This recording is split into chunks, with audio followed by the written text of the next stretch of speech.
Welcome to the show. I'm James. I'm David. I'm Riley. I'm Sarah. And today we are discussing Quentin Tarantino's Kill Bill Volume 2.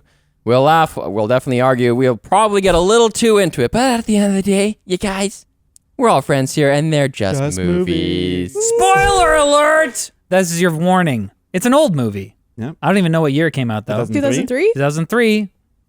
Get your life together. Watch the movie already. The first one was also 2003. Yeah, it was released month apart. It was only a month?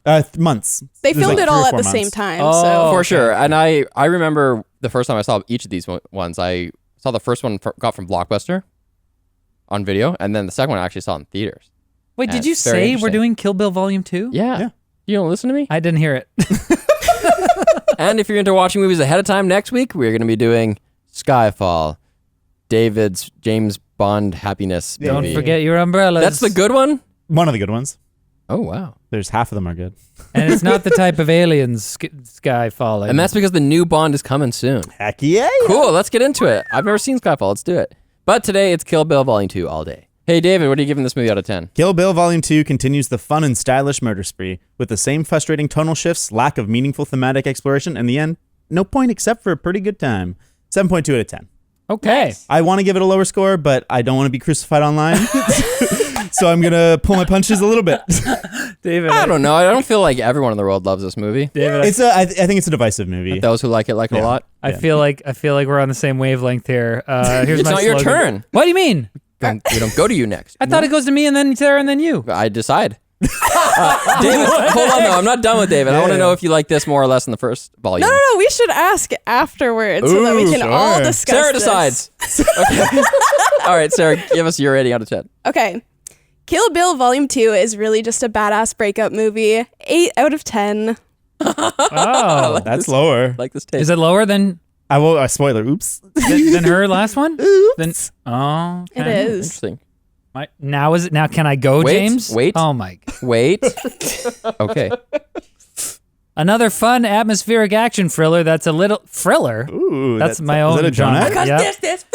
That's a little too much of a slow burn to engage me the whole time. But at the end of the day, she did the title of the movie, so that's good. 7.25 out of 10. I gave the first one 7.75, I believe. So, yep, it's lower for me. Wow. I thought it was gonna be higher, but here we are. Right. Expanding the story and characters in every way, Kill Bill's conclusion tugs at your heart before exploding it in your chest. If you hate swordplay but love chewing tobacco, Volume 2 is the Kill Bill for you. I think it's like the more mainstream take is to prefer this one because the first one's just so wacky. The first one's more stylistic. But I think the first one gives you more of like the promise of like, she's going to fuck some people up, man. Yeah. Whereas this one, she only kills 3 people. And I don't even know if the first one's more like wacky. She doesn't kill 3 people. She kills 1 person. She kills There's only 3 1 people that die. There's some wacky stuff in this one. Oh, the first one's wackier in that there's a extended, highly stylistic sword fighting That's fair. scene, and there's also an animated bit in the middle. That's true. Yeah, Yeah. there's no animated. It's bit funny, here. like when I was watching this, I was like, oh, I really wish we were doing it as one piece because they kind of have. There's certainly complementary halves, and they have opposing weaknesses in a weird way. Like, I think there's too much talky in this one, and there's too much actually in the first one. And Actually. it's interesting. Like the complete one is like pretty much in order with like slight changes, and I'm like, oh, I wish it was kind of rearranged because I think this movie like the pieces are all there, but the way that it's arranged, I just like don't find it particularly enjoyable. Yeah. The first one has way more of the non-linear storytelling where chapters are mixed up. And this one, it's all straight ahead except there's a flashback. There's a couple flashbacks. Right. Yeah. I It is- think Oh, go ahead. Yeah, there are 2 flashbacks. I do think the first one it does have like more campy elements and is a bit more like emotionally tense with like the anime scene and the fighting scene and her leaving the hospital. The second one is like more of her just like she's got her head set directly on killing Bill. She goes through all of these little things to get to him, but like there isn't that intense fighting that we see in the first one, which I think that's what I like more about I the want to first disagree one. a bit with that, but first, a message from our sponsor, Private Internet Access VPN. They help you hide your true IP address so that you can bypass geo restrictions and censorship. You can connect up to 10 devices at once, and it includes an internet kill switch if your VPN gets disconnected involuntarily. Beard Swish. PIA is available for Windows, Mac, Android, iOS, and even in El Paso as a Chrome extension, so check it out as lmg.gg/carpoolcritics. We're also brought to you by Graphis, an automated phishing defense solution that protects every inbox in your organization from outside threats. It'll defend your employees from email compromise, account takeover, identity spoofing, malware, and ransomware. No, my bitcoins. It uses patented AI technology that monitors communication patterns. It integrates at the API level and activates in only a few minutes. If you wanted to, don't wait. Get 30% off the list price and 30% off onboarding with Graphis at the link below. I feel like you need to have like a defense sound effect for that one. Or something. Defense curl, harden. Go, Metapod! He's a butterfree. Oh, hey. Wholesome Pokemon. Hey, here's a nice synopsis for everybody who hasn't seen this movie since 2003. After killing O-Ren Ishii and Vernita Green, the bride attacks Bud, the third deadly viper, who incapacitates her with a non-lethal shotgun blast of rock salt, having already been warned by Bill, his brother. Bud arranges to sell her Hanzo sword to the fourth deadly viper, L. Driver, then buries the bride alive. We then see events from years earlier when Bill brings the bride to be trained by Kung Fu legend Pai Mei, master of the 5-point palm exploding heart technique, which Pai Mei teaches to virtually no one, not even Bill. Pai ridicules and torments the bride, but she eventually earns his respect, and back in the present, uses her training to escape the grave. At Bud's trailer, L. At Bud's trailer, Elle arrives with a bag of money and a black mamba hidden inside, which kills Bud. She calls Bill and tells him that the bride killed Bud, revealing to the audience the bride's true name, Beatrix Kiddo, which is a ridiculous joke that we'll get to later. B for short. B shows up and attacks L, who reveals she killed Pai Mei with poison in retribution for him plucking out her eye when she insulted him. So of course, B plucks out L's remaining eye and leaves her screaming in the trailer with the black mamba. In Mexico, B learns of Bill's location from his friend, a retired pimp. Arriving at his villa, B turns a corner, gun drawn, to find herself face to face with Bill and their now 4-year-old daughter, BB. After they put BB to bed, Bill shoots B with a truth serum dart and interrogates her. She explains she left the deadly vipers when she discovered she was pregnant. Bill explains he assumed she was dead, but ordered her assassination when he discovered she was alive and engaged to and impregnated by, potentially, a jerk. They fight, but B surprises Bill by using the 5-point palm exploding heart technique, and then after sort of reconciling, Bill walks 5 steps and falls dead. B and BB leave to start a new life as BBBB.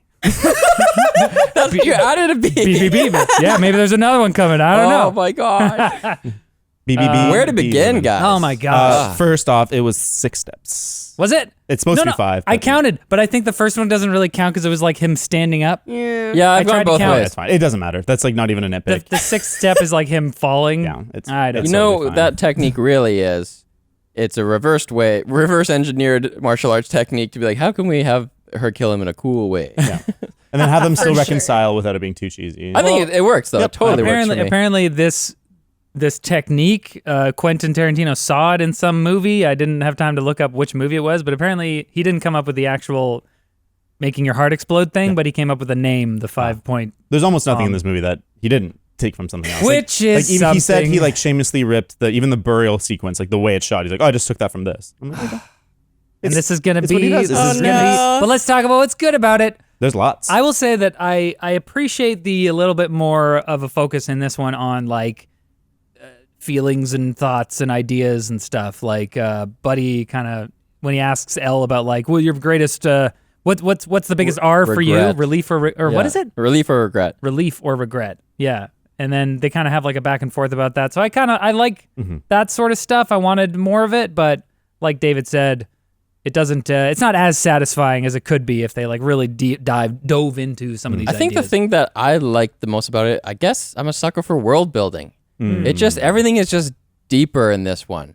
And I like the things that aren't explained. They keep talking about this, some kind of fallout that Bill and Bud had. Yeah. But you don't need to know what it was. Yeah. Right. Right. But you know that it existed, you know? Yeah. I guess, and we get to see the Pai Mei stuff, and even there's more Hanzo sword stuff, and I just love how it's all expanded. Well, Tarantino is such a great writer, and this is on full display. I think this movie is a little too like self-indulgent. Like it takes a little bit too long to make some of the points, but there's like those really brilliant things where like you think that Bud sold the sword, and a couple people are like, "Oh my god, I can't believe you sold it!" And then at the end, the bride or Beatrix finds that he had the sword and has the little note on it, and like that's such a good little character moment that he didn't want to let them know that he still had it, but like I don't know, like it just says so much about Bud. And even the note. Yeah. Even the note. The only man I ever loved. Yep. To the only man I ever, and they don't have a father. Like, because that's alluded to later when she goes and meets the pimp. Like many men who never knew their father, Bill, blah blah blah. So it's just those 2 data points is all we know about their childhood. Yep. It's just like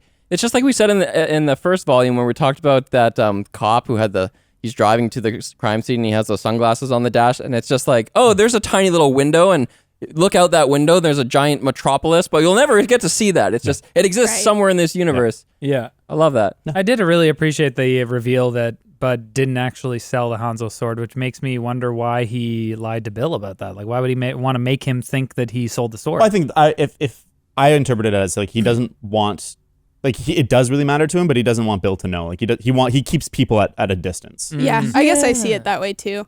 I do love this movie. Don't get me wrong.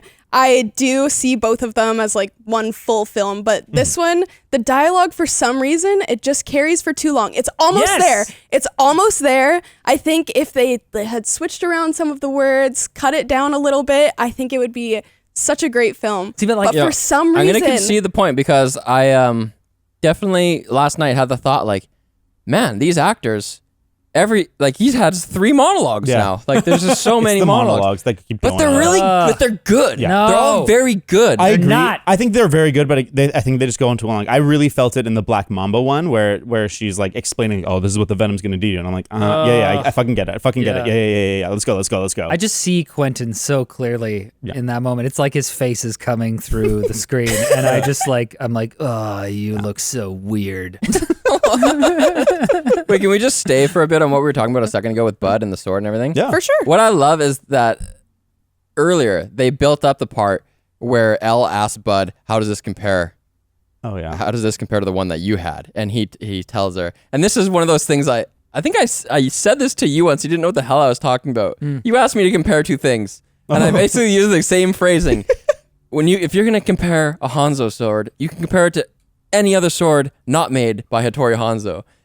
And I love that because eventually they're going to square off and they're each going to have a Hanzo, and you're going to see the bride doesn't have her real one. So does that mean it's less good? Because in the first movie, her sword was like what got her through so much. So that question kind of has to be answered.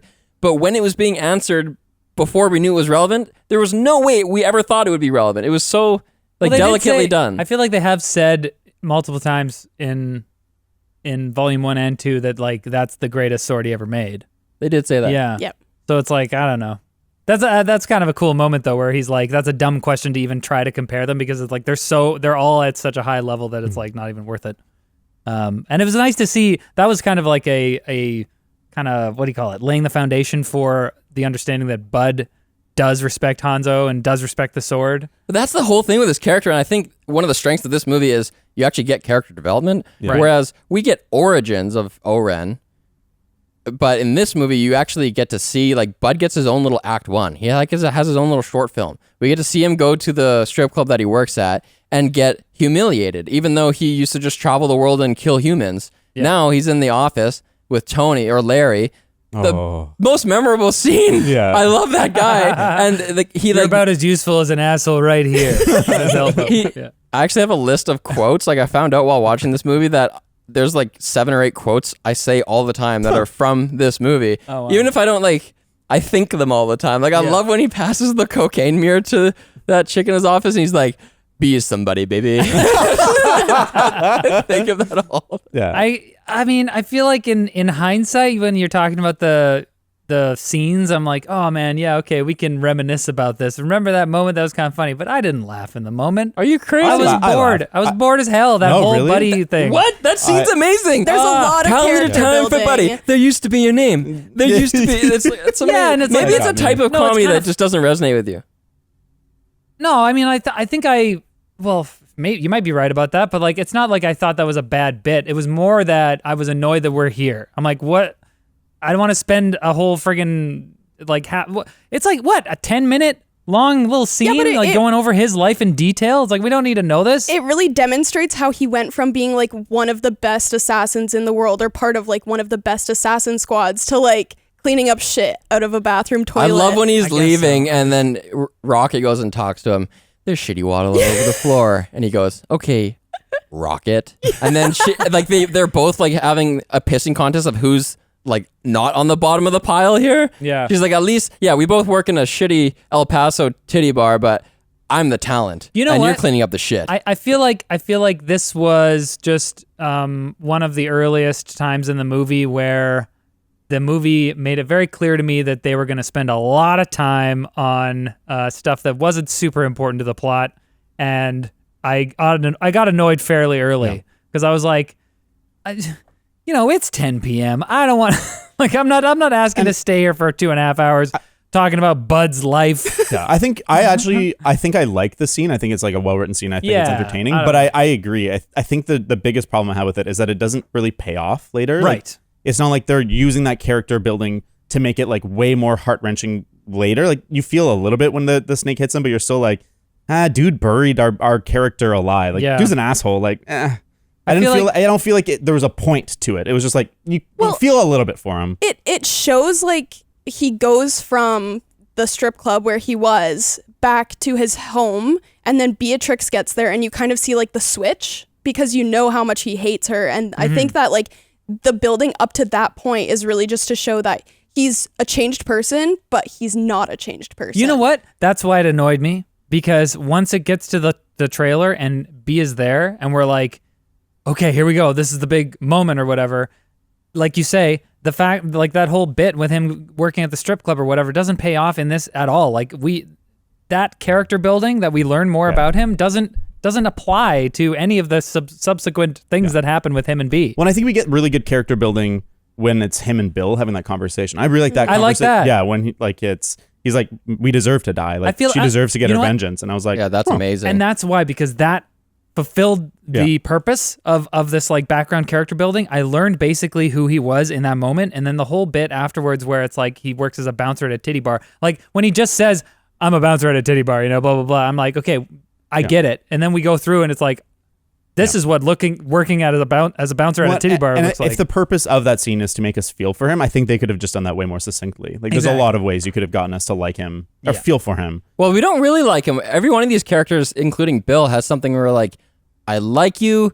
Oh yeah, you are a piece of shit. Yeah. Well, but none of them like truly love each other. I'll propose something about Bud and the purpose for you guys. Please. I just thought of this while sitting here.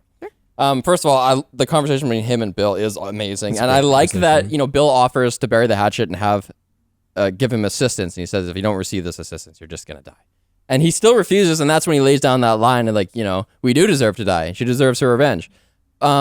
But what I like about that conversation is it characterizes them both, because it shows where he's at, but also Bill. Like Bill says in that conversation, "Can't we just forget the past?"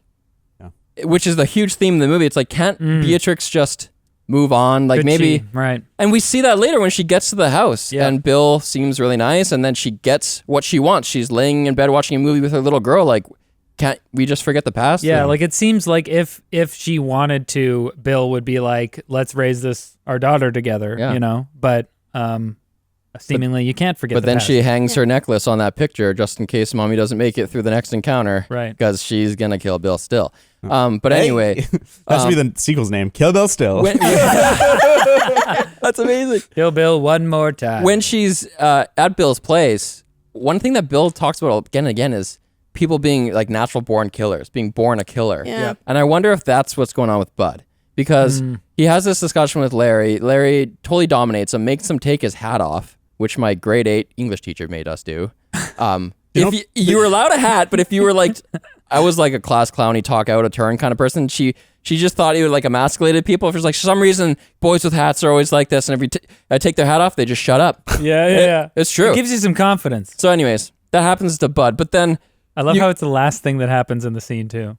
Yeah, he like fully excoriates him, and then at the very end, he's like, "In that fucking hat." And that was an late edition by Tarantino on the day because Michael Madsen didn't want to take off his hat, and so he thought it'd be funny to add that into the script and excoriate Michael Madsen for wearing his hat. That's really hilarious. good. Sorry, James, I interrupted you. I don't know what car wash you walked in here from, but it was. But I didn't own it. And I own a fucking car wash. Yeah, but then so there's this kind of feeling that maybe Bud's not going to be formidable and he'll just lay down easily, but then the opposite happens, and I wonder if that speaks to the whole. It doesn't matter where he's at in life now. He is a born killer. Maybe. Yeah, and I think this is why I end up giving this movie, a 7.25, which is still like a pretty decent rating for me, because I feel like afterwards there's lots of this kind of depth that you can sort of plumb for, but while watching it, it's annoying to me just how long it takes to go through these things, and it's like we're doing a literature class here where we like break down things into like searching for meaning that might not jump out to you the first time. I do have another thing to add to that, and I just thought about it now. I think another big thing with the whole like strip club scene and then going back to it, if Bud didn't have this life for whatever the 4-year span of time, do you think he would have really given B the option of the flashlight and the pepper spray, or do you think he really would have just made her suffer? I mean, if he was like rich and if he was like still an assassin or still doing what he was doing before, do you think he would have made her suffer more, or do you think he would like care like he did? You mean like giving her the option? If all of this was happening, like she got shot but survived but didn't go in a coma for 4 years?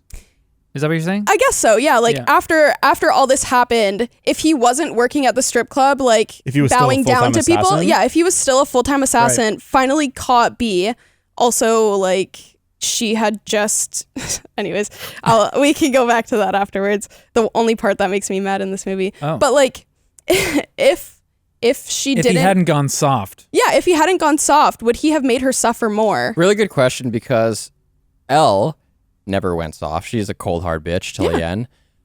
But she still talks about how much she like reveres and respects her rival. So it depends if his motivation is out of respect. Right. Like, okay, we'll give you a fighting chance, whatever. Or if it's out of something else. To me, I didn't necessarily take the flashlight as a symbol of kindness. I honestly, it's like more cruel to be like, here's a little bit of hope, but like, does he really think she's gonna get out? Like maybe. No, he doesn't. He really doesn't. He doesn't. I don't think he thinks she's gonna Yeah. get out. I think it's like I don't think it's necessarily kindness Yes. Well, fair. wait, why? I feel like it is kind I of. think it's to let her but see as she suffocates. Yeah, maybe. Maybe. I think it was like to He probably make the like, experience slightly less panicked. Yeah, like he thinks she's going to die, but that death will be less. So he's shitty. like, listen, I gotta kill you, but I'm not gonna shoot you in the head. I'm gonna bury you alive, which is still pretty horrible. That's But super horrible. He could have still sprayed her with the pepper spray before putting her down in the you know grave. what? So This is the other thing that just really bugs me about these movies and like Quentin Tarantino. It's like these characters are just so confusing. Like I feel like so many things that he decides to put in this movie are just because it's kind of like a badass thing to do. She was buried alive with only a flashlight. But it's like, why is Bud not just killing her? Like, is he trying to honor Elle's request by making her suffer? At the same time, he makes wants it her to suffer right before he starts nailing the lid shut. He says, "This is for breaking my brother's heart." But then if he wants her to suffer, why doesn't he actually mace her in the eye? because he's they gone have not the a code. monster. They have the code. I think I'm not a monster. I'm Yeah. just going to bury you alive. They have an ethic. Yeah, and to It's me, stupid. It is a stupid action movie where it's like they have to give her a fighting chance. Like you're right. Like if it was a realistic movie, he would just be like, "All right, goodbye," and that's it. But like Yeah. that's not It's the a type of, movie. it's not the type of movie. I feel like if there's going to be an ethic, which is like part of the world building, there's lore here. I feel like we need to explain why he's going to bury you alive, but it's not going to be as bad for you because you did this. She mole crawls her way out of 6 feet of dirt, so it's like don't think about Such it too a funny hard. shot, by it's the a way. weird shot. I don't like it. Hilarious. It's like a storybook, like. Well, yeah, it looked like Fantastic Mr. Fox when all the Yeah. animals are crawling through. it totally did. Oh my great. gosh. Anyways, I feel like part of the problem with Bud as well is that we didn't really see who he was before. Like we see him now, and we can assume that he was like a cold hard killer, like all of them were.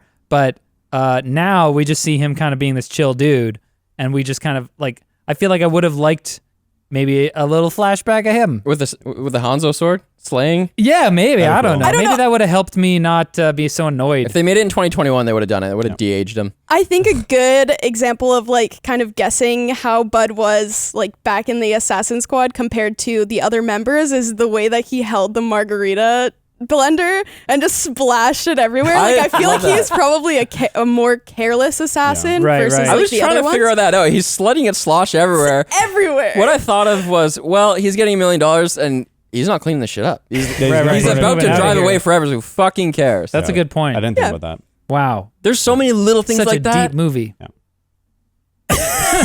Okay, I'm pretty sure you give a higher rating to New Guy or Free Guy. Yeah, I Free did. Guy. See, the thing with you guys is the better the movie is, the more scrutiny you apply. No. This For is, sure. No, I agree with you that. have non I for sure agree you have with that. non-linear ratings. I think for this it's less about me recognizing the actual like objective quality of the movie and more about Quentin thinking he's some like cinematic master when really it's kind of like he's just pulling all of this stuff from all of this other cinema. He's a true cinephile. Okay, not just.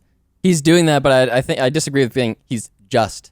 Because I would say he's just. Then why don't you just do it? I will. Like it's Challenge accepted. No, I mean like what do you like what do you want? I can't say anything about this until I make a movie myself. no, but it's It's like the critics versus the artists thing.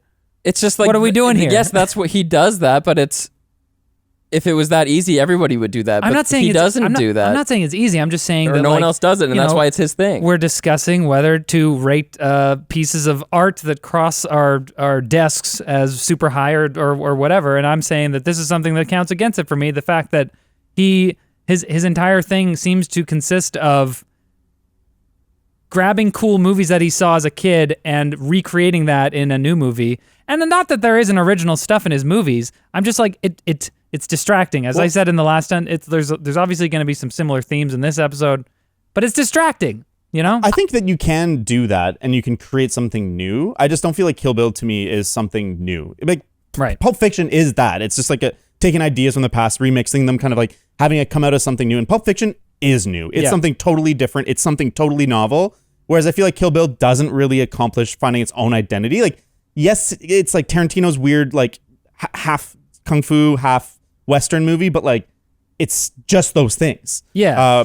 And I think like he's done it. He's done the remixing more successful in other places. In my Man, that's opinion. like saying you take a tiger and a lion and you get a liger, but the liger is just those things. It's a fucking liger, man. No, but I mean like Western and like cool, Western it's cool. and Western and samurai movies are interchangeable. Like Western movies influence modern samurai movies, which then influence Western movies. Like that pastiche, that combination already exists. So it's like being like, oh, I made a mule, but I took a horse and a donkey and I made a mule. Well, that's already been done. Yeah. I mean, look, it was new to me. I was like 13 when I saw Fair. this. No, fair. for sure, and I think that's still the like it. value. That's the value that Quentin has added to like the landscape of cinema. Like taking these old movies and the stylistic flourishes therein, and kind of like creating something new, so that people of our generation and experience those things for the first time, and we were like, oh, this is so cool, and then maybe seeing this movie and like learning about all the references made us go and watch other things that like they were referenced from, and so that's Well, cool. There's value And there. I guess the thing I find hard, because we're reviewing them as two separate elements, I think like the first one has more of the novelty. It has the more of like, this is fun, Kill Bill, these fights are Yes. Kill Bill, whereas the second one is going for the gravitas. It's going for Yes. the more grounded nature. And I feel like because they're separate, it's hard to accept both for what they do, at least for myself. And so I find, like the second one it's good. And I prefer the character building of the second one, but it doesn't feel like it's anything special. It's just like character building on top of a pastiche that I've already seen. Yeah. And it's like, it doesn't go deep enough. Why do you allow that from Marvel movies, which you like? Because Marvel movies are tight.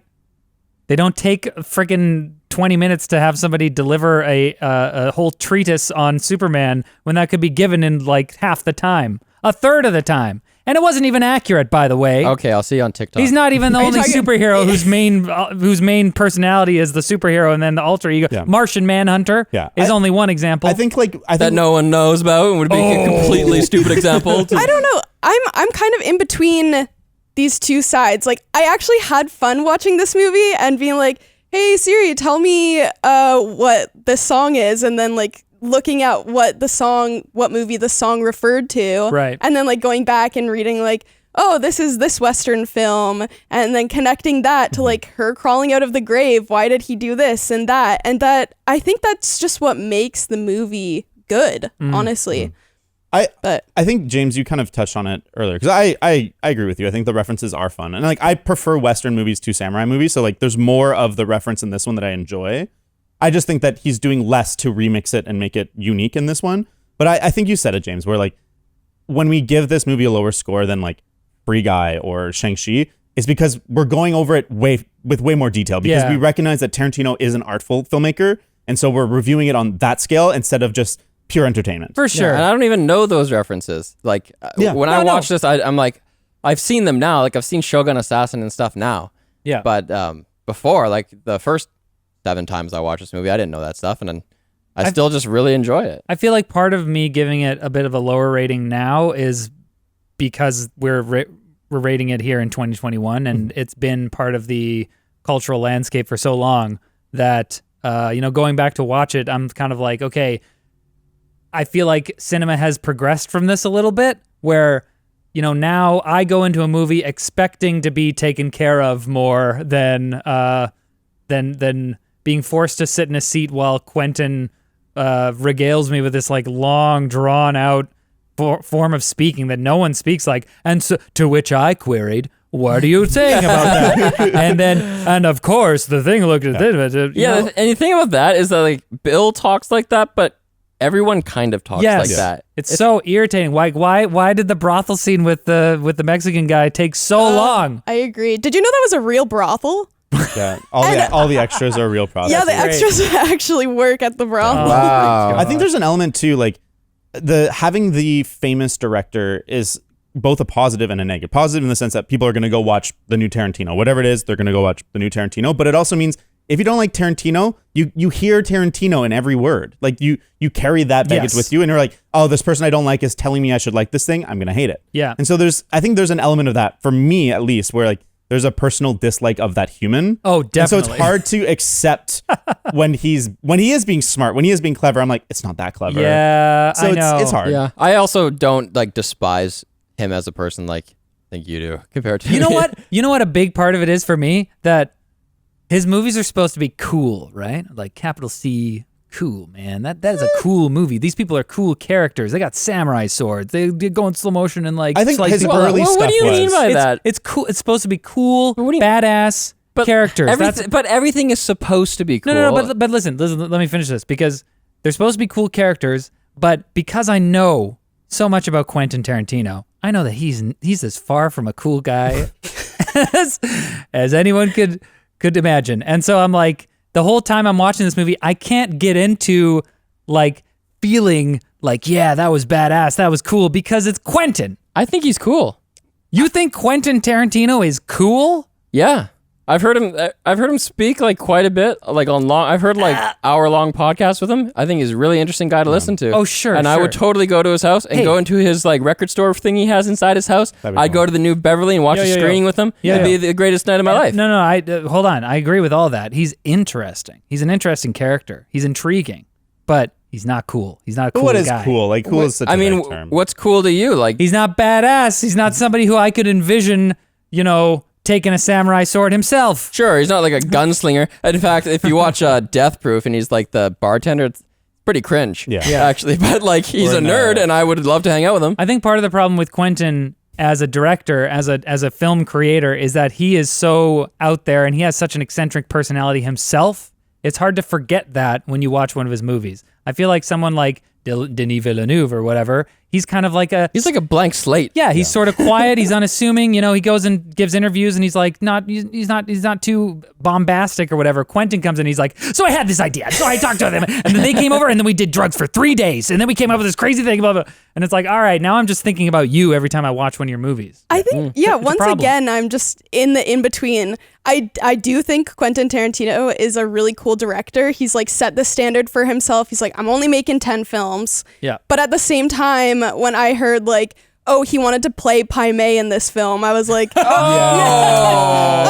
well. Thank you for bringing that up. No. Wait, but it wasn't that he would play Pai Mei. It was that Both. At first, he wanted to play Pai Mei, and then I'm sure his lawyers were like, that's a bad idea. So then he was like, okay, then I want to do the voiceover. Yes. And then they were still like, probably shouldn't. Gordon Liu was going to be speaking Cantonese or Mandarin or whatever. He was Chinese. And then Quentin was going to dub over it. Which wouldn't like there's a with an English dub. Yeah. An English dub. there's a version of this movie where that would be hilarious. Yeah. But it's not this movie that we got. God, It was- you guys, I'm there's, so There's happy. already a big. Yeah, I I think know, that what's the word I'm looking for?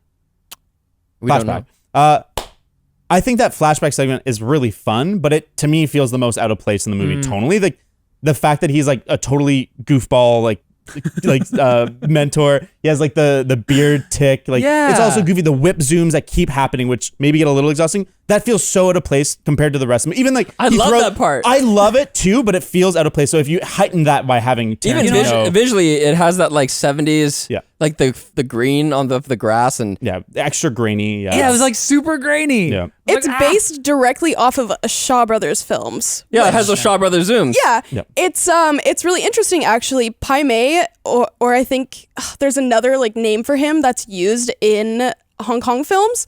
But the Shaw Brothers actually have a film featuring Pai Mei, like the character Pai Mei. There's an existing character in film. Yeah. And Gordon Liu is part of one of those films. Oh.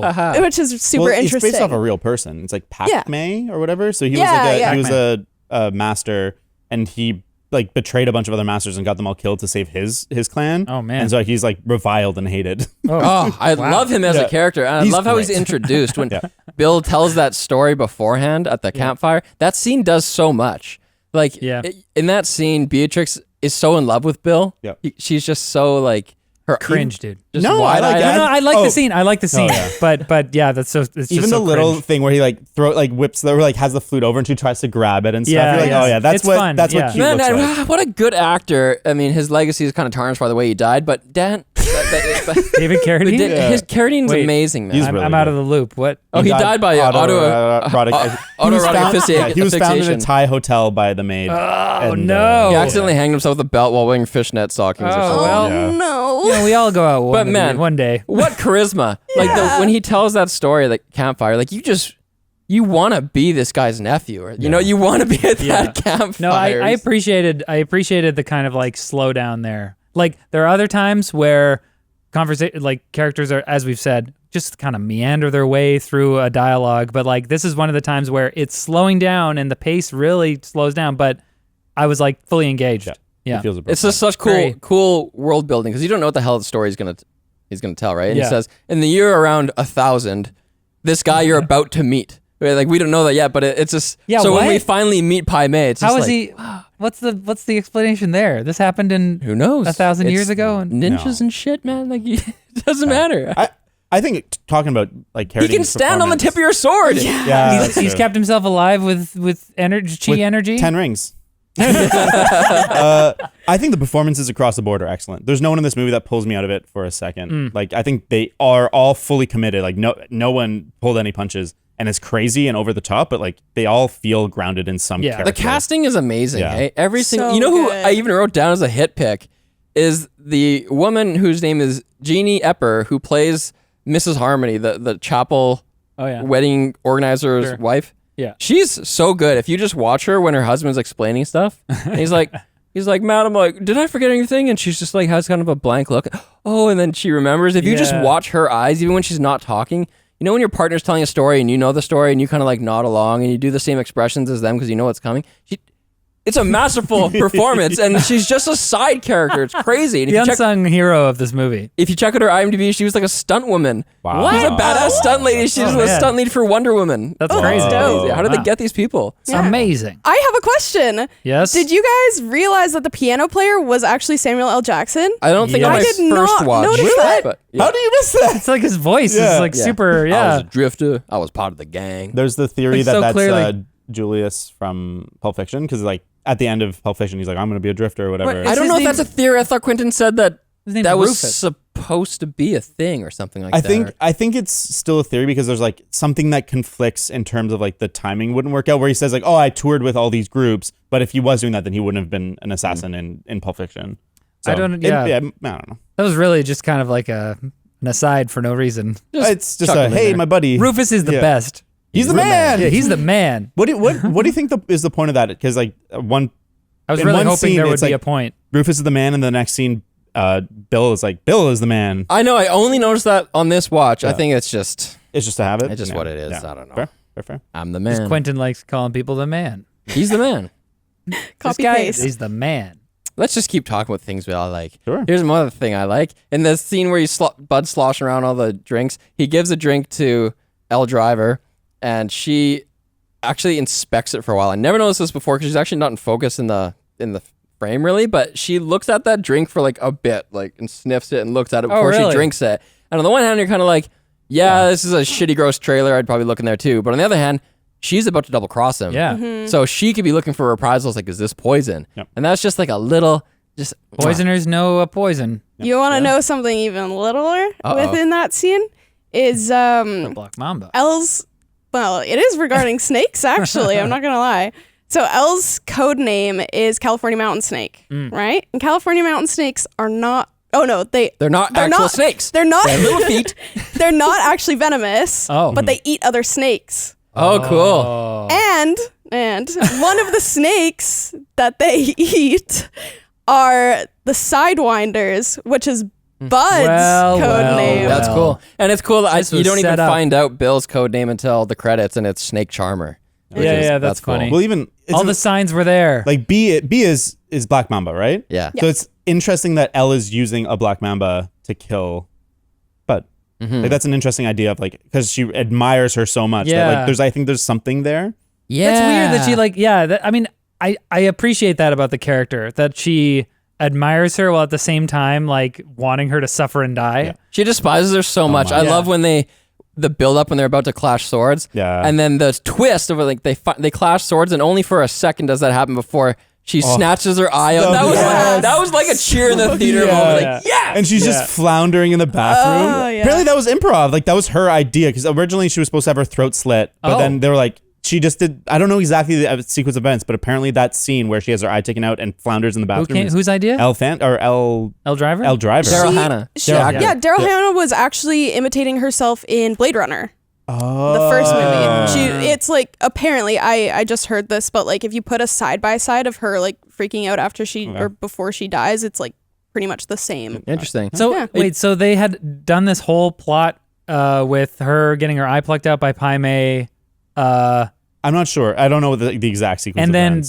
they were like, how does she die? Oh, she's just gonna get her. This is IMDb trivia, so who knows? Because like that just seemed it was like a perfect moment it's because so it's so good. like An eye for an eye. poetically. Yeah. It's poetic justice. Yeah. And Phenomenal. well, not really. I guess she didn't pluck out the other guy's eye. But she killed Pai Mei, and Yeah. so But- it's like It's like the justice for ultimate Pai. insult. It's like completing. It's like a period on the end of the Well, sentence. I just like how they use the Pai Mei flashbacks to make it so good. Like when you get the Pai Mei, she gets buried in the ground. She gets the Pai Mei flashback, and then it cuts back to her underground, and you're like, I see why they did this. And it's the same with that. Like the fact that they've used like that flashback to give you an emotional attachment and like hate her so much because she betrays him. Like they use that flashback really smartly, and I That love is really good, hey, because you, in the end, you love Pai Mei because Totally. you know that he's responsible for making her the best in the world. I don't know and if then, I love him, but well, I love the it's one of the character. best like mentor montages ever. every time he's on screen, I love it. He's I'll like say hitting her that. with the cane. Ha! Yes. This is awesome. And then that moment where he's like, if you want to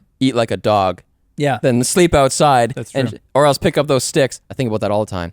And and then she does it, and then he's like approving and like does the beard flip, and you're like, yes, we've achieved approval. And then I love that you don't know that Elle was his student either. That flashback is the first time you find that out. So it's kind of interesting to see another character there with him. I feel like with Pai Mei, I have such a love-hate relationship with that character and with that whole section of the movie because the whole time it's just like so over the top and all the zooms and he's flicking his beard every 3 seconds and I'm just like, oh, this is so annoying and over the top and cheesy. But then there are certain things that he does that I just laughed out loud. I was just like burst out laughing. It's so That's what they're perfect. that's what it's supposed to He's be. like laugh. He's like, ha! You will never blah blah blah. I was like, oh my! It's just I was by myself. Well, no, Lauren. That's was with why me. it's amazing. Yeah. That's the intended but response. It's like I give it points, but then take it away at the same time. So it's kind of a wash at the end of the.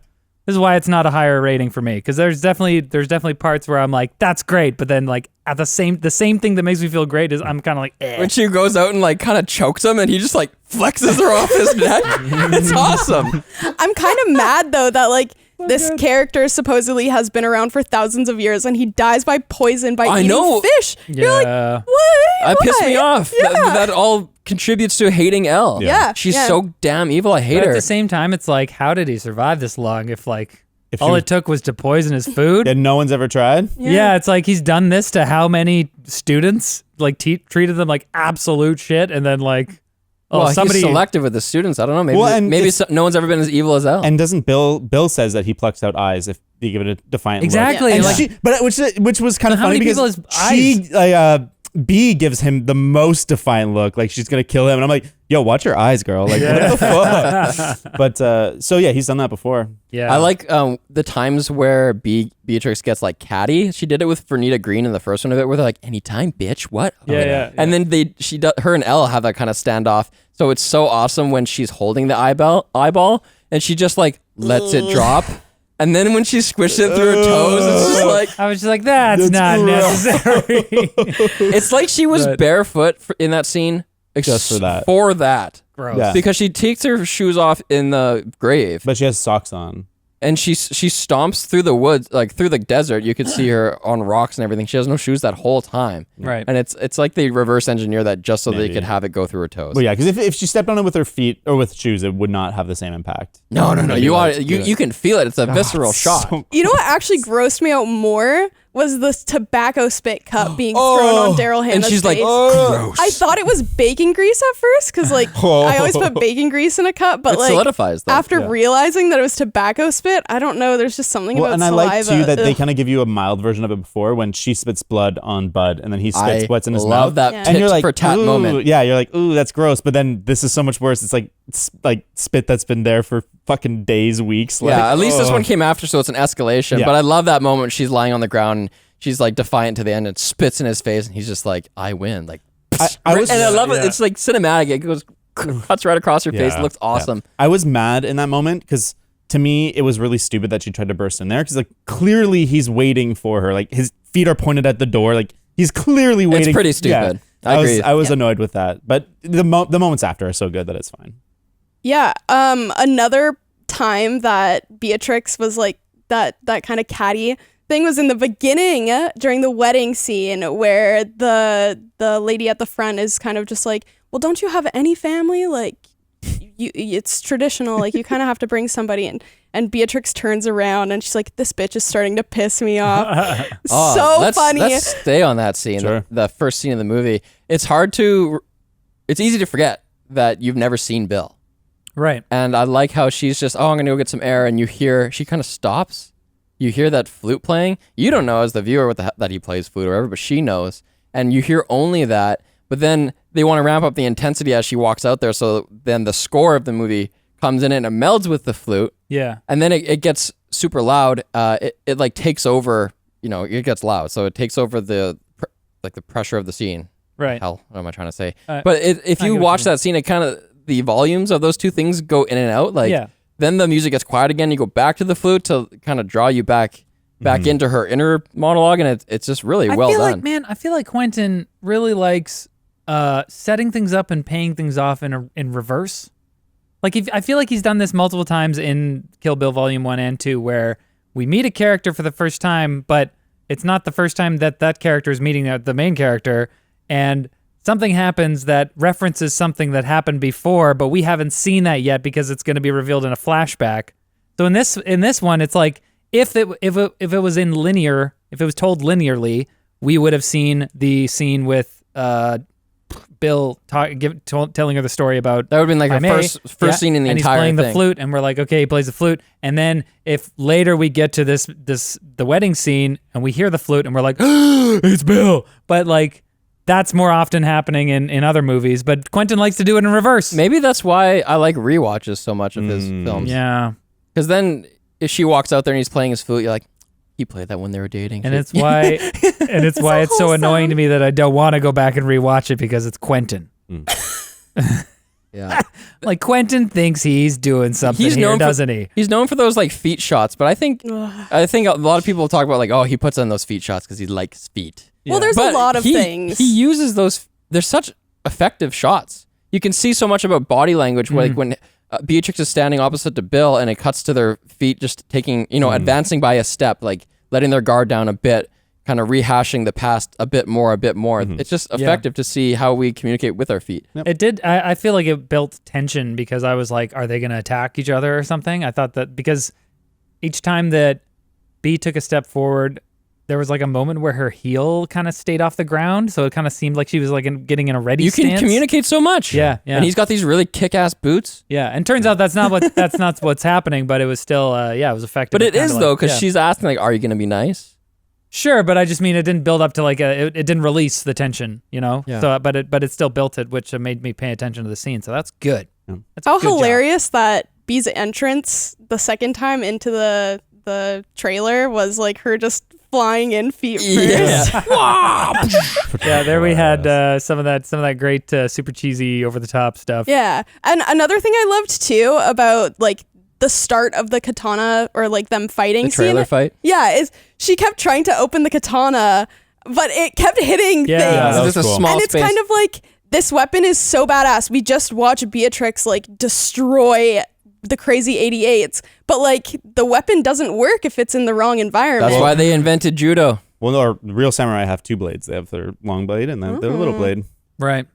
And she just couldn't. I mean, regardless, it was good choreography to was kind of good like choreo, make the fight a little bit more interesting. It's an awesome fight. It's reminiscent Yeah. of the Vernita Green fight. I think in the those are first my one. two That's favorite just- ones. Yeah, they're Yeah. both really constrained and really like, visceral and Yeah, hard. when they hitting. smash through walls and stuff, or like, I mean, the shot when she puts Oh, she her got the in antenna. toilet. Yeah, that's Every- a really good They're one. just things that you can feel. Yeah, totally. Yeah. Ooh, my fingers hurt. Or like when her head is in the toilet and she flushes it to like Yeah, get yeah. air. That's so clever. smart. That's smart. Clever. So smart. Clever girl. There we go. Do you guys think that Beatrix, like, I've seen that she's on like top characters in cinema history. Is she a top 100 character in cinema history? Like, I don't think so. To me, she's like not that like defined. Like she's like a vengeance ghost Yes. personified. Yeah. And She's like a force. she's really cool. She's I, more would, of a I, force. I think I agree with you. I don't think even as big of a fan of this franchise as I am, I wouldn't really put her there. Like, she doesn't arc. She's more of an iconic character. Yeah. She Well, maybe, she does arc. You The think? super last minute arc. What is Not it? really. No. She has that Her- kind of her like, arc is- do I have to kill Bill or not? Oh, Her, And yeah. then her I- arc is going from being this cold hard killer, which is like the whole thing that Bill waxes on about, the fact that like she thought she could become a mother, but he knows that she's really a cold hard killer. So like the arc for me is proving him wrong by going from being this cold hard killer to being a mother. We see them drive away in the end. They're happy. They're smiling. She has changed potentially. So that's the arc It to is me. kind of potentially because one of the two questions he has for her is, did you think your life was going to work? Right. And she admits no. Right, and the movie leaves that ambiguous, which I think is good. But at she's the very willing to least- try. Yeah, at the very least, she recognizes that her circumstances are not great to raise a child in, and so then she makes a decision. She's an active character and decides to escape, and chaos ensues. Oh, fun fact about that truth serum that Hmm. he makes. Remember I said when I was reading the script of the first one, she goes to like a bank and there's safety deposit boxes and she has all this Oh, yeah, yeah. cash and guns and shit. She also had a vial of Bill's homemade truth serum there, and that's what she uses on Sophie, who divulges all the information Oh, at the end of the movie, the makes first sense. one. wait, Yeah. so he explains to her the whole truth serum, even though she already had it. Well, it's not in the movie, so it's not canon. Oh, okay, I gotcha. I just want to add to like Beatrix being one of the top characters. I continuously forget that she is not like a traditional protagonist in this movie. She's actually a bad person. And I always forget that she's a bad person. Like even her going through her training with Pai Mei, I'm like, oh, this is just like Kung Fu Panda. Like she's going to beat the bad guy. But like she also is one of the bad guys. I think she is an iconic character, but I'm not sure if she's necessarily like one of the best characters. I think though, like that, the fact that she's not just pure hero, that's like that's a Western thing where it's like the heroes are usually anti-heroes, and like the movie has to convince you that the villain is worse than the hero is like neutral. Well, we know that we talked about this in the first episode. She has a line, right? She's not going to kill you in front of your kid. She's doesn't want to endanger, when she finds out she's pregnant in this movie, she doesn't want to endanger that fetus, so she tries to pull out. So we know that she has some kind of moral compass. She just also will kill 88 people. Yeah, she doesn't care who needs to die in order for her to. But I think that's it makes it a bit hard to get on her side because as we discussed in the first podcast, I feel like this is a revenge story. She doesn't know that her daughter is alive. I feel like if she was doing all of this in order to like rescue her daughter and fulfill her original goal of wanting to be a mother, then we'd be more on her side. But I think that we go through this revenge story and it feels very, vengeful. And then we get to the end and she's like, okay, now I actually have a purpose here. I actually have to kill Bill for what he did. And then I can, do this good thing, which is to be a mother to my daughter. But yeah, it feels weird because the whole time until she gets to the end, well, I guess it's a little better in this one because we know going in that her daughter's alive. Yeah, that's what I was going to ask about because that's one of the big changes with the complete mess. Is that what it's called? The complete mess? The what? The whole bloody affair. The whole bloody affair. That's it. Nice, that works too. What is that? A chapter? That's the name of the entire thing. So both movies, the whole story is called The Whole Bloody Affair. What? Why? Because why is it just called Kill Bill? Well, because it was released in 2 volumes, Yeah. and then they've spoken about releasing it as one thing you can buy. Why wouldn't you just call it Kill Bill? Because it'd be confusing. volume. Because how would you Yeah. say, oh, I own Kill Bill? Oh, which one do you fine. have? Yeah. I have The Whole Bloody Affair. There's multiple versions. It's fine. That's not particularly important. That's dumb. But the changes are pretty small. But the big ones are that because they had to leave it on a cliffhanger at the end of the first one, you know that there is a child. But whereas in the complete bloody affair, the whole bloody affair, Kill Bill, the complete saga. the complete saga, the Skywalker trilogy. Just call it that. The Kill Bill. But so duology. you don't know, or the audience doesn't know, and she doesn't know that her kid is there. So it's supposed to be a megaton bomb, and then there's also no recap, which I on this rewatch I think that the recap kind of sucks for removing the tension. You're talking about the recap where she's driving? Yeah. I went on what the movie poster's called. Okay, so in the screenplay that I read last time, that was in that first movie. Okay. Right after, remember? Okay, so they're in the chapel. Yep. Everyone gets killed. And then there was a scene where it goes to oh, that's my best friend, and that's the mother-in-law, blah, blah, blah. And then after that goes into the recap there, Oh. which is maybe less good. Yeah. Felt really weird in the beginning of this movie, having her suddenly be the narrator. No. Because that didn't happen in the first one. Or did it? I forget. I'm pretty sure she wasn't she narrates narrating. the end. She narrates the end, but not directly to the camera. She narrates things like Ren Ishiyu's yeah. origin story and Does stuff like that. Yeah, she has the O. Oh, okay, yeah, you're right. What Yeah. I wanted to ask about that my stupid long story was, do you think the movie is better that we know that the daughter's there, or do you think it's better that we don't know? What's a better version? I of mean, the like story? the such audience a- superior, you kind of know. It's such a great cliffhanger in the first one that we're like, oh, that's a twist. So, but this is a big pro for me for these movies because it's such a great cliffhanger in the first one, but then the movie does a pretty good job of making you kind of forget about it. You have to have real presence of mind to be like, oh, when she goes in there, she's probably going to see her daughter. Yeah, you could do it, but I don't I think most mostly people are. forgot because they don't really mention the daughter this entire movie until she turns that camera and she sees her daughter, and we're like it hit me. Yeah. I was like, oh, what a twist! But I was like, wait, I already knew that. Yeah. But it still hit me. It was very effective. That's points for me. Sure. Nice job, Quentin. What do you think of the performance of the daughter? I had a little bit of trouble this time, and it's not necessarily just the performance, but the idea that she attaches so quick to be felt a little fake to me. She's like, oh, that's my mommy. It's yeah, I get that he trained her to probably have this response, but it felt she saw pictures. Yeah, it just felt a little bit It's a bit weird. There's, I don't know, 999 out of 1,000 times that wouldn't happen that way. Yeah. I don't know, honestly. Maybe it could happen that way. Maybe. Yeah. I have more friends with and family with kids now than in previous years, and I gotta say that so my brother showed his son pictures of us throughout the pandemic, and we weren't seeing them a ton, and so then when we saw him, I was so surprised because he was like, "Hi, Uncle Riley, look, I want to show you a thing over here," but I was like, "Wait, what?" Okay. I've met you twice. Yeah. And so I was like, oh, I guess that does work. I mean, it's surprisingly effective how you can tell stories to kids and show them pictures and stuff, and they'll be like, fair. yeah, that's what that is. Think You about know, Santa Uncle- Claus. Yeah. You never Yeah, I met guess Santa so. Claus until you go to the mall, and then you'll sit on his knee. Yeah, but most kids cry. He's so- real. Yeah. So it was a little bit. I did have a moment where I was like, this kid's 4. What about This kid's 6. I think she looks sick. Yeah. But she does do some stuff that's really childish, which like Beatrix is petting her hair, and then she mimes it and pets Beatrix's hair, but in a weird mechanical way, she doesn't actually know what she's doing. It's just, I was like, that is a kid. That is awesome. That's true. That's fair. Yeah, I thought the kid was pretty convincing, especially it was so funny when Bill is telling the story of her squishing her goldfish and stuff, and he's like, And so then what we learned is this or whatever. And it cuts to BB and she's like nodding. Yeah. Why, mommy? Were you a bad mummy? That's another quote I think about all the time. Yeah.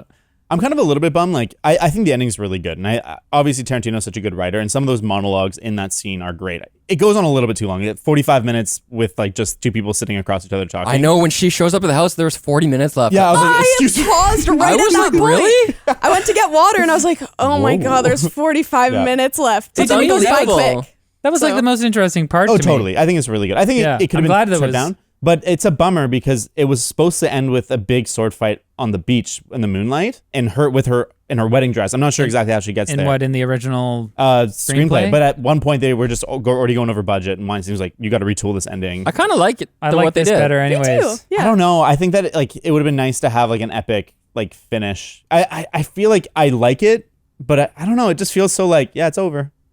I just like that they like It at ends this with point. the exploding heart technique is such a good ending. And again, they Double earned that heartbreak. so Yeah. awesomely. Like Pai Mei's been so built up. He's 1,000 years old. He trains only the best. All the stuff we know about Pai Mei, and then we find out And that I love how she does was it. his preferred student. Right, yeah. That's the big twist, is that he taught it to her instead of Bill, and, And, like and she's such a good actor too. She's crying. Yeah, he taught me. Like, why didn't you tell me? I don't know. That's so well, awesome. I gotta really say, good. like, it's so irritating to me that, like, and on one level, I like that she does the technique to him, and they're already kind of sitting down, so they're sort of in like a, all right, well, I won, so now let's talk for a few more minutes, and like, you know what, you can be a mother anyways. I forget what they say even, but like, I like that they are sitting down, but at the same time, I forgot what I was gonna say. That irritated I just think that it's to me, it's missing like the epic like visual finale. It's like, oh, they're just sitting on like lawn chairs and having a nice conversation, and it's a great conversation, but it's like it's missing like the epic. Yeah, Oh, I well, remember as far as what- being a fight on chairs, it's a pretty cool fight. It's for sure, for 15 sure. seconds long, but it's Yeah. cool. Yeah, I that's, agree. I mean, I think I had a moment where I was like, wait, is that possible with the, I guess she turns the chair, it kind of pivots on one point. But anyways, I forgot what, I remember what I was going to say. It's that they could just talk about it and like sort it out and maybe like, you know what? This was a misunderstanding. I thought you were dead. And so it's like, all right, you know what? Let's share the kid.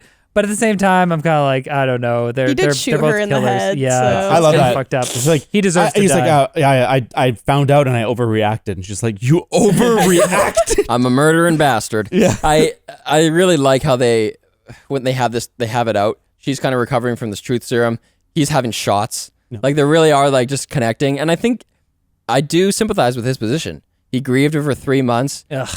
That was fucked up. I agree. I wanted to bring up Bill and talk about his character a little bit because do you guys think do you look at him and you're like, yeah, that's cool. That's a cool guy. Like he's interesting. He's interesting, Definitely interesting. for sure. He's a great storyteller. I Lots of just look charisma. at him and I just see what did Like a I con man? write? I said I hate this man. Fucking edgelord intellectual thinks he's some legendary character when really he's just a power tripping psychopath. Like he's like, you think me sadistic? You know me well enough to know there's nothing sadistic in this. And I'm like, yes, there is, you fucking idiot. Like, what are you talking about? I think he just It's power all trips. sadism. It's like, it's like you have no inherent like value for another human life at all. Like, Well, no, that's the business they're in. well, I guess he does kind of care about the kid. I mean, he cared enough to like take her. I feel like he cares about the Extract kid, her. but if the kid like crossed him sometime later and like he wouldn't think twice. Yeah, I think You don't know that. we don't know it, but I get the sense that he's like an abusive asshole. 'Cause, I I think- mean, he probably has some deep Yeah, trauma. well, that's why I think. I like, don't think feel so. like I don't think get so? that. Maybe in the way that like he's like Black Widowing her. Like maybe he's gonna train this kid to be like a killer like him. But I don't think he would like I wouldn't explain it away with like trauma, be but like shitty yeah, I mean, or like hit her or something. I don't think he'd be No, physically no. abusive. I think he'd be emotionally. Yes. I think he's groomy, very groomy. yeah. What I just don't think that. I mean, this is way outside the scope of this movie, but I don't think you can be an assassin and have good mental health. for sure, for sure. And so Just like a comedian. it's hard to be. I think it's hard to be. Any artist really. That's true. Yeah. But so I just don't imagine that he's a particularly good father because I don't think he's particularly good to his own brain. So. Yeah. No, I feel like this kind of ties into the same problem I have with this world of assassins and stuff where they have a code of ethics, but really it doesn't make any actual sense because at the same time, like they convince themselves that they have enough respect for people that he will take care of his daughter and raise her, and like he will give B a second chance or whatever. But at the same time, he's more than willing at the drop of a hat to just bust a cap in someone's face, perform a coup de grace, which Quentin really loves that phrase. Twice. Yeah. If he was willing, if he wasn't a complete piece of shit, like, would he have hid the child? Like, no, he's using it as he's using the kid as a pawn to emotionally manipulate B. Yes, and that's what it comes down to. The emotional manipulation is really irritating. Well, I think that's part of his position, the can't we just forget the past? Yeah, but at the same time, he's probably like, let's just forget the past and have a happy family. And then like later, he probably kills her in her sleep or something. Who knows? Maybe. Well, I mean, I don't know. Beatrix's first time seeing BB, they're like literally pointing guns at each other. Yeah. And she has a fake gun, and he's like telling her what to do as if that's just been their thing for the last couple of years. Well, I love that power dynamic. It's so telling that like of the kind of person he is, that he's using the kid to like give her commands. And it's like, it's playful, but it's like, ooh, no. He knows what he's doing. Man, the tension in there is so, because it's like, it's a happy moment because like B is meeting her daughter for the first time, and like you can see like she's like, her daughter will say something and she'll react, and she's like smiling and laughing and crying at the same time, and it's like, It's so much more complex. it's so complex. And I love that scene for that. I hate Bill all the more. like someone else could have written such a lesser scene when for she walks sure. in. Like, it Yeah. could Yeah, have, definitely. Oh, it's a 9 great- times out of 10, it would have been so much more lame and formulaic. It's so funny because at that exact moment, I was writing a note being like, Quentin like takes all these references and stuff, but he can't make a truly original movie and blah, blah, blah. And then that scene happened right as I was writing that note. And I was like, you know what?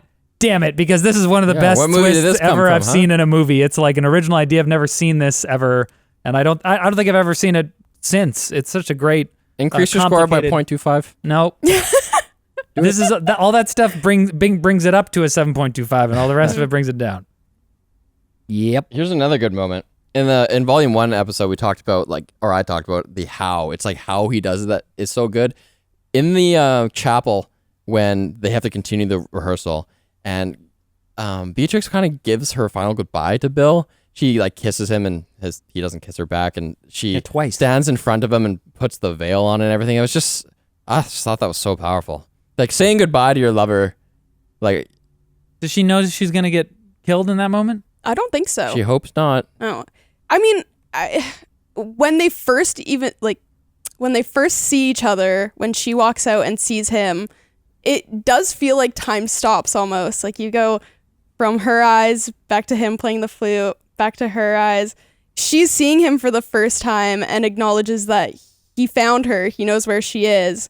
And he's sitting there like, I thought she was dead, but she's actually alive. And I can finally like confirm that for myself. It's just you have these two competing emotions, like don't kill me and I love you. You fuck, damn it. You know, like, Yeah, it's so complex. I don't like that as I much. think on this point, it's better that it's two movies Yeah. because you've had that is in such deep contrast to the first movie where he's just a hand on the hilt of a sword and he's just a voice on a phone, and we don't really know. Like we know, yeah, Bill, it's your baby, but is he just her boss who raped her? We don't really know until in this film he says, I care who my gal marries. And, like they have actual history And like I like that in that scene they say it and they kind of show it, but then in the next scene when he goes and talks to the husband, you can just see how like passionately he hates him because of what that guy represents. And like he's such a schlubby dude, but like I really felt his love for B in like a really toxic way through his hatred for the husband, and I was like, oh yeah. Yeah, because he views that husband as not someone she loves. He's just right. he's a role. He's a prop in her life, in her and new he- fake life. And he thinks they've only been together for 3 months, and she's already knocked up and getting married. Yeah. Yeah. Who are her friends? Are they all new friends? I think they're his friends. No, I think I feel like it's, or maybe. Gotta be. Yeah, I because feel like she it's said implied. she doesn't have anybody. But I think. But like, then they said, except my friends. And she refers to them as my friends. So I don't. I also love the irony of that line when she's like, "I don't have anybody coming," and I'm like, "Yeah, you do." There's so much of that in this movie. I There's so love many that, little yeah. ominous things like, oh, in the surprise department, the apple doesn't fall far from the tree. Yeah, he yeah. says that to Tommy but he's referring to so many different things. He's surprised that she's pregnant, but also he's got a surprise for y'all, and it's like foreshadowing of. Yep. all this stuff that's about to happen that's bad. What do you guys think of that Superman monologue? Because I think like it's a great monologue, especially when it came out, but now it's been like played upon and kind of like discussed so many times. I feel like it's lost its impact. It's one of those ones where people will they won't tell you they're referencing it, but they'll reference it. You know what I like about Superman? He's the only guy. And you'll be like, shut up. Yeah. And also, I think it's a monologue that when you were in the theater seeing it, it was amazing. Yeah. And then the internet took over. Well, actually, like in the years hence. Yeah. Thor's another hero, which is he's actually his superpower, and then he has to wear a costume to hide his real identity. Yeah. And it's just like, shut up. Like, en masse. But you know what? 80%, it's an amazing monologue. Sure. The reason that this monologue bothers me is because I agree with the core sentiment, and when he started talking about it, I was like, oh yeah, that is true about Superman. I like that. But then he just took so long to say it. I was like, Quentin, brevity. It's the soul of wit. I honestly don't even think they needed to include that part. I think the part that really kind of put it through was when he asked her, do you really think that your life would be fine like after getting married? And she was like, she just starts to break down and she says no. I think that's all that needed to happen. You're right. I think it's one of those things where he had just a pet rant, like a pet lecture. And he was like, you know what, I'm going to put this in my movie. And it totally works. And it props up something I'm trying to say about the character in the movie. So it's allowed, but it's a little like, okay, guys, just come here for a second. Yeah. Yeah. I've been thinking. Yeah. I mean, again, maybe if I couldn't see Quentin's face hiding behind the screen, then it wouldn't bother me so much. But I feel like because I know that this is Quentin just waxing on about something that he thinks is like so deep. Wait, can we go back to Tommy Plimpian for a second there? And the foreshadowing. Remember when Bill's like, isn't it bad luck for the bride to be seen by the groom? And then fucking Tommy just like gives him that shitty look, and he's like, I believe in living dangerously. Oh. And that's like the horror movie, like the sin you're gonna pay for. Totally. Right, I thought that was so funny. And I felt like that. It felt kind of like a retcon almost, where it's like was it originally planned for this to be a wedding rehearsal and not an actual wedding? Because then it's like, at first we thought it was a wedding, so it made sense that she was wearing the dress. But then they were like, actually, it was a wedding rehearsal because, we want it to be a more intimate affair where they're just like chilling out, and then the Deadly Vipers come, and then they're like, but she was wearing the wedding dress in the first movie. So, well, it wasn't written in parts like that, so I don't think it's a retcon. Are you sure? Well, it's interesting to me because I'm not sure of anything. Yeah. He said that she was wearing the dress because they wanted to get more use out of it. Yeah, I know. But when they said that, I was kind of like, this feels like something. It feels retcon-y, but no, the movie was shot all at once, so I don't think it would be retcon-y. Oh, okay, all right. I think it's an interesting choice to have it be the rehearsal because this movie often plays into like the tropes and trying to like appropriate them and make them new. The trope would definitely have it be the wedding, and so I wonder why. It's just fresh, and I think also you get more time. Like, what is the scene before Bill walks up if it's actually a wedding? When is she going to talk to him? Yeah. When are we going to just find out these other details? That's true. And it would also just be like way more chaotic. Will be a lot more money because you need a lot more extras. For some reason, I feel like that's not necessarily. I mean, I guess you could have just done it with those. Would it be more brutal and shocking to have an entire church full of dead people rather than I think a dozen? I think what it comes down to is there would be less exposition if there was an event happening. I agree. Maybe also on top of that is just like it kind of shows how untraditional they are, and Bill is definitely a very traditional guy. So like him seeing that and being like, well, the bride deserves the best kind of a thing could have offended him even more. I agree. I never thought of that, but I guess he would be like that, hey? Yeah. Are we into hit picks? I think we are. Oh, let's go for it. I've kind of spent all my hit picks. On that same scene, the machine guns go off, everyone dies, and then the bell tolls. Who rang the bell? Yeah. It's a figurative bell. Someone's running towards the bell and gets shot, and they like fall into it. Yeah. Well, it could have been one of the Vipers. Totally. Oh yeah. Which one of the Vipers would have done that? No, they were still in the front of the church. They wouldn't have time. Yeah, I guess Bill himself. You think so? I think Bill did it. It so happened so fast it just seems weird. I like the using the rock salt to stun B. I think that's a cool idea of like he shoots her and you're like, oh my god, he's gonna kill her. Yeah. But it's like, oh no, it's just rock salt that stunned her. But then her wounds are just gone. Like, does he Like they just kinda, I don't know if it's a continuity error. I was just or- worried about infection that whole time. Yeah, because she calls through the dirt and stuff, and like she was cut, like there was blood. Yeah, totally. Honestly, as she's punching the top Yeah. of the coffin and the dirt starts to come through, I'm just like, oh, you're gonna need polysporin on that. Even when you see the scab on her hand after she's like punching the wood Yeah. during the Pai Mei scene, I was just like, oh. She rescues her daughter and then succumbs and it's kind of the same to hand. a blood You infection. see her hand get all beat up from the punching, and then at the diner, her hand isn't. Oh, there's so many good bloody fist shots. Wait. Like when that little flap is when she Yeah. punches the wood Oh, during yeah, her that's training. true, yeah. So there's an interesting in this movie, and I don't know if it's intentional or not, but I've never seen a continuity error section on IMDb bigger than this one, and it man. must be on purpose because I think that's a B movie thing where like they just didn't have a script supervisor, so there's a ton of continuity errors. Like every fight, there's just like a bunch of stuff that's like in a shot and then like misplaced, or like even not even fights. It's just like there's probably like 100 continuity errors in this movie. Is it on purpose? Maybe. That eyeball shot where she drops the eye, I'm like, that's the one where I noticed the most, that she's standing in like a different place. Like she's standing in like the middle of the hallway, and then when it cuts to the close up of the feet, her toes are like right on the edge. Yeah.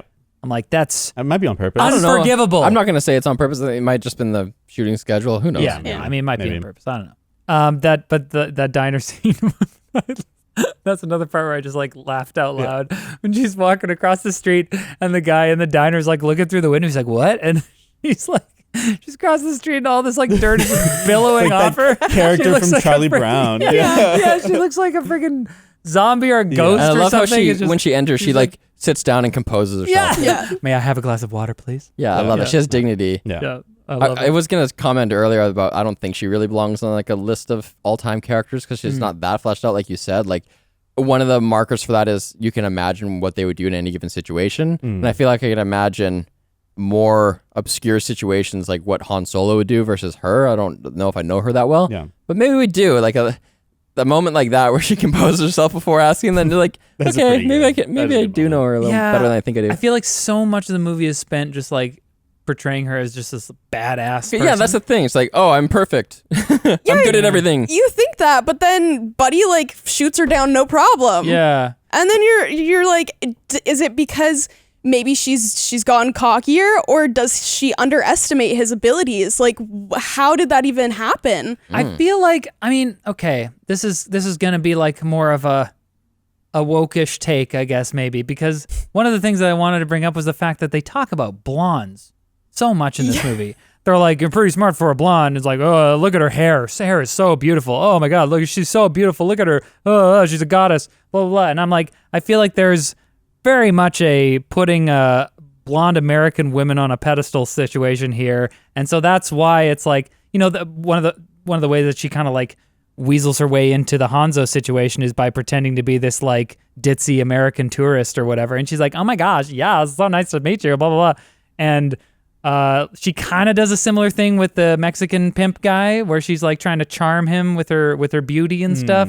And so I feel like that's I like am susceptible to flattery. yeah, I love that guy. I feel like it's an interesting aspect of her character, but who she really is not explored that much. It's like she's kind of like a blank slate person before she gets pregnant. And so like the inciting incident is her getting pregnant and then being like, I'm going to be a mother, so I've got to escape this whole world. But like, who was she before all of this? Like what would she do in normal times? You know? We don't know. Is she funny? And that's why I think this example of the She's diner funny. thing is great, because that shows like she kind of composes herself and like, you know, that's Here's a moment of characterization. Here's that I another appreciate. example is when Bill's like, okay, what does he do for work? She says, oh, he works in a record store. Oh, music lover.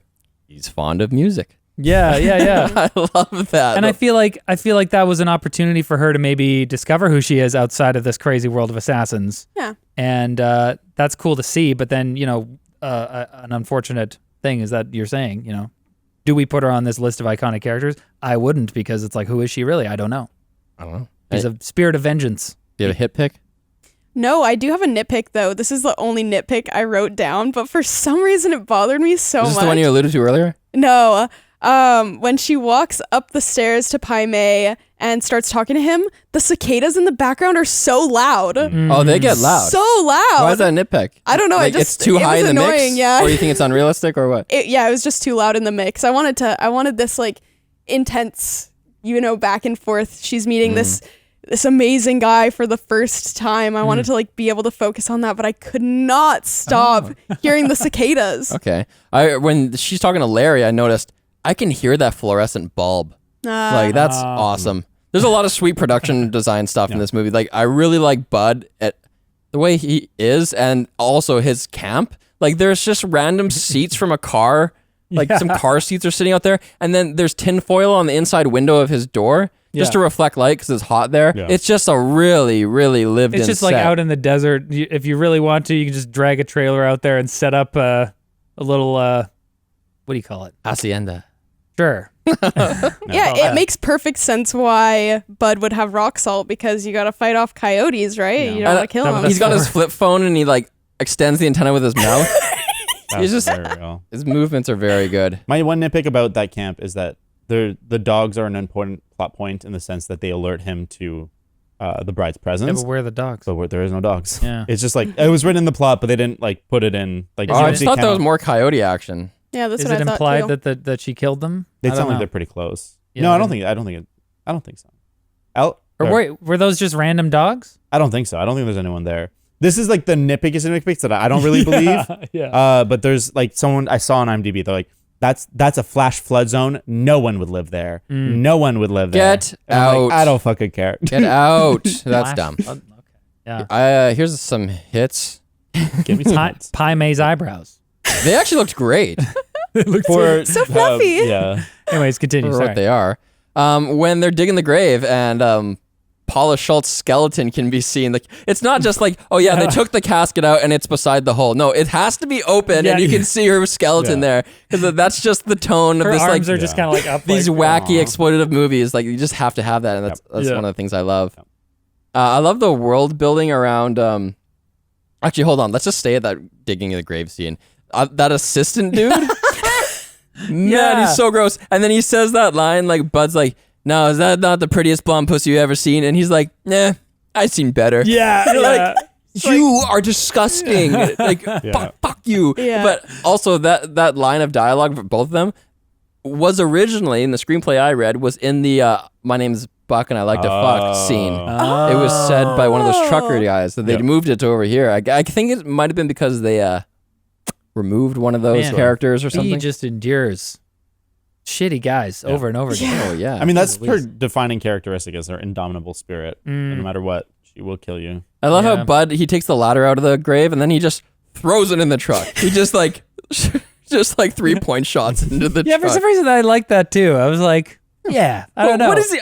I was trying to think about that. I'm like, is this how Madsen is playing this character? Is it the same as why he's sloshing around those drinks? Or is it just that that's the only cool way to do it? And if you just folded it and placed it in the bed, that would be lame. No, I think that's consistent with his characterization for sure. I feel like, he's just kind of like, he doesn't care about the things that he doesn't care about. He's like, it's a ladder. Who cares? Right. He's not like particular. You know, he lives in a trailer. There's garbage everywhere. He doesn't care. You know, until he has to pay attention to something, and then he pays attention.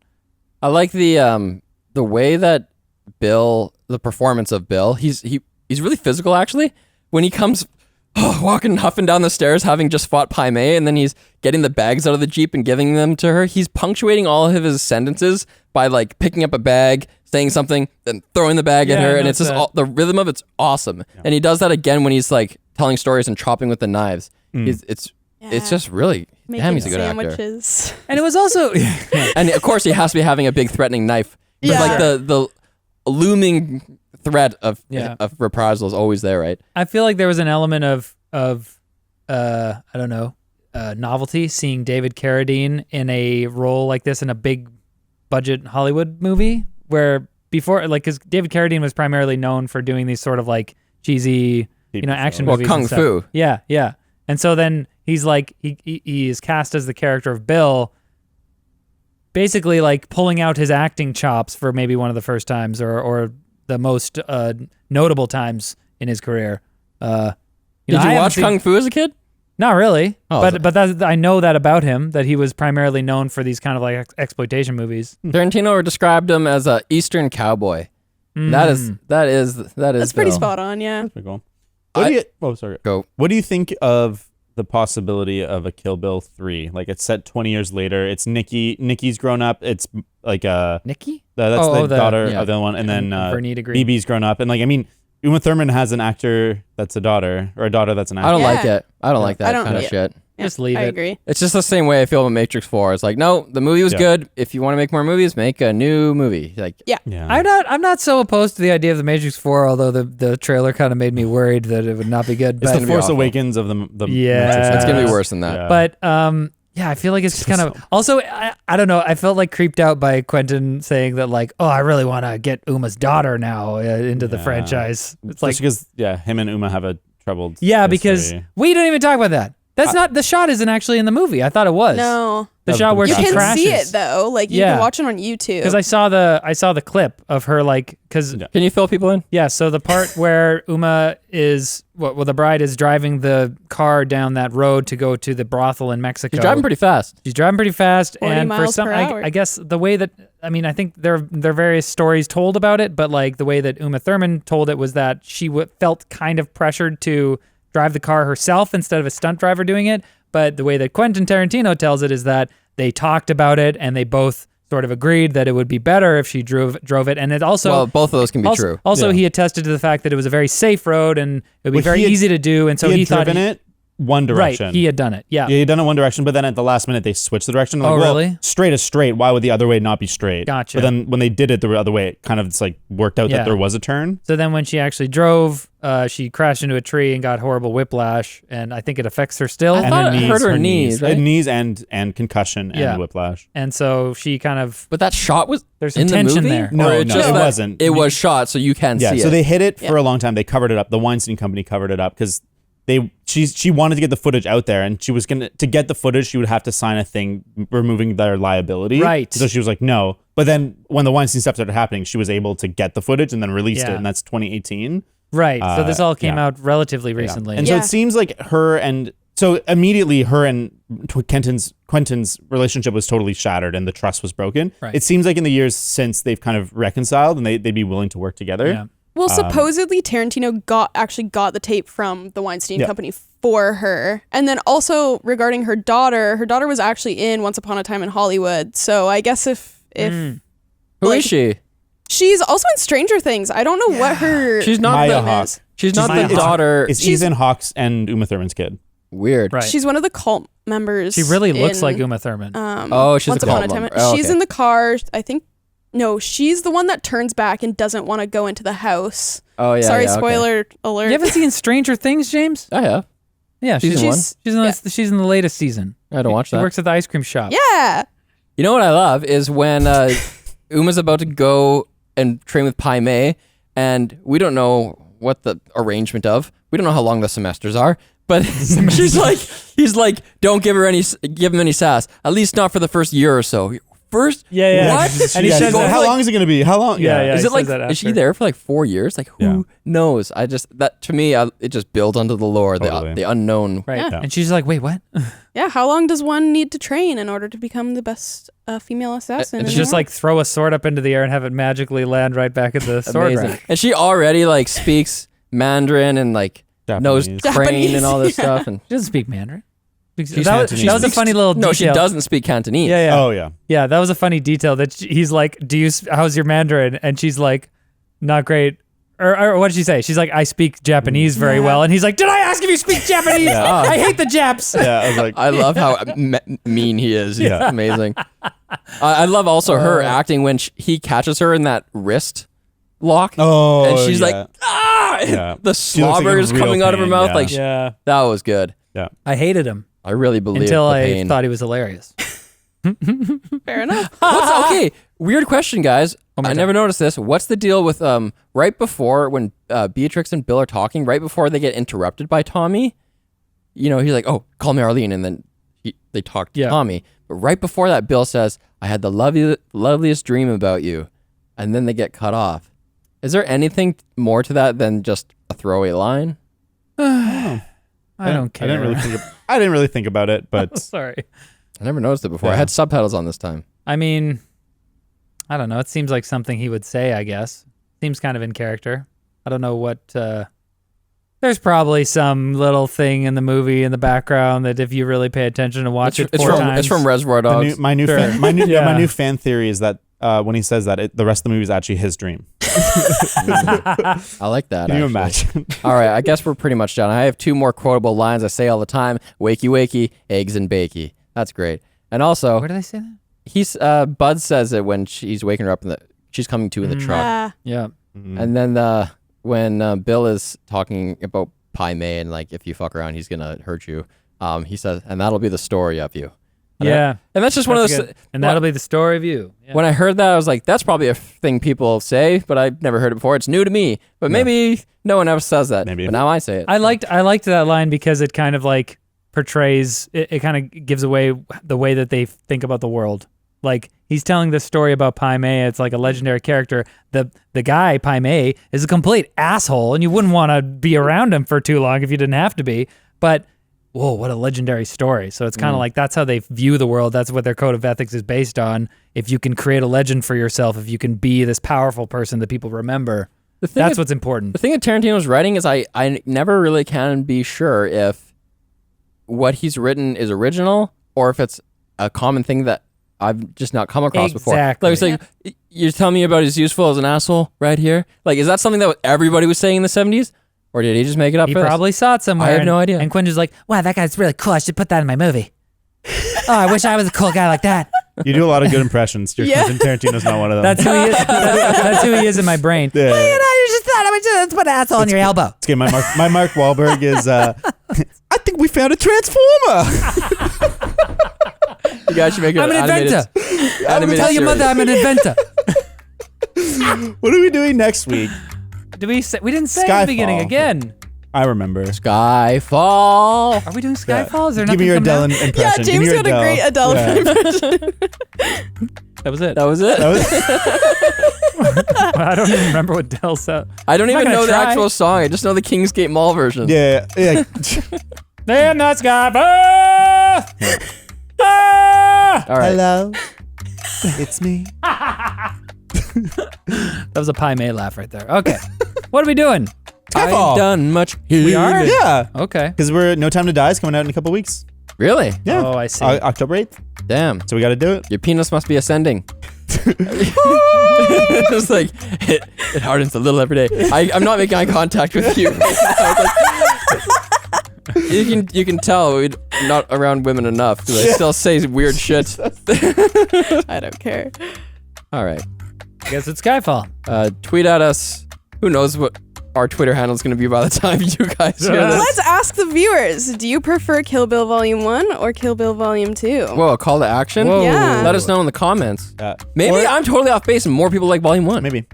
Let us know by sending us $5 cash and your answers. We don't have Venmo in Canada. Yeah. Send me Bitcoin. All right, guys. Love you. Bye-bye.